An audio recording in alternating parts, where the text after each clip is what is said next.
Once we have a server, we need to use a tool called Docker Machine to talk to the Docker engine on that server. So this way we can execute Docker commands in our terminal, and our commands will be sent to the Docker engine on our server. So head over to github.com/docker/machine/releases.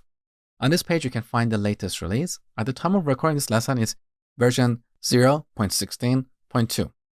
Now down below, you can find the installation instructions for various platforms. It's super easy. We just have to copy this command and execute it in the terminal. So copy, paste it here, done. All right, Docker Machine is installed. Let's verify it. So Docker Machine --version. Perfect. So go ahead and install Docker Machine. When you're done, come back, watch the next lesson.